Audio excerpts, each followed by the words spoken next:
मराठा आंदोलक मनोज जरांगे पाटलांच्या आंदोलनाच्या भूमिकेवरून आता प्रकाश शेंडगे यांनी हल्लाबोल केला। जरांगे पाटील पुन्हा आंदोलन करणार असतील तर आम्ही देखील आंदोलन करू असा थेट इशारा ओबीसी नेते प्रकाश शेंडगे यांनी दिलाय। तर ओबीसींशी पंगा घेणं सरकारला परवडणार नाही असा निर्वाणीचा इशारा देखील प्रकाश शेंडगे यांनी दिला। सगळे सोयरे अध्यादेश काढला तर राजकीय आणि रस्त्यावरची लढाई लढू ओबीसी नेते प्रकाश शेंडगे यांनी राज्य सरकारला हा थेट इशारा दिला। दरम्यान मराठा आंदोलक मनोज जरांगे पाटलांनी सगळे सोयऱ्यांच्या अंमलबजावणीसाठी पुन्हा 20 जुलैपासून उपोषणाचा इशारा दिलाय।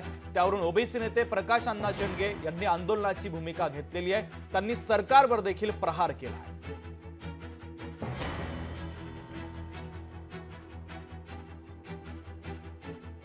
मी आज संभाजीनगर मधून जाहीर सांगतो, जर तुम्ही आज रात्रीत नाही दिलं, कारण मी 2-4 दिवस बाहेर असल्या कारणानं पुन्हा मी 20 तारखेला स्थगित केलेला आमरण उपोषण ही अंतरवाढी सुरू करतोय आणि कठोर करतोय। आता मेलो तरी माग हटणार नाही, पण मराठ्यावर बोलाल मी टाकणार आहे। जर ह्या गरीब समाजाचं आरक्षण कुठे दिवसाडोळा हिसकावून घेणं असेल तर आम्ही शांत बसणार नाही, आम्ही स्वस्थ बसणार नाही। आंदोलन तुम्हाला करता येते, आम्हालाही आंदोलनाचा अधिकार जो आहे बाबासाहेब आंबेडकर आम्हालाही दिलेला आहे। हाकेंचं आंदोलन सगळ्यांनी पाहिलेलं आहे, ती फक्त झाकी आहे। हाकेंचं आंदोलन जे आहे ते फक्त झाकी आहे, अभी बहुत कुछ बाकी आहे, होऊन जाऊ द्या ना।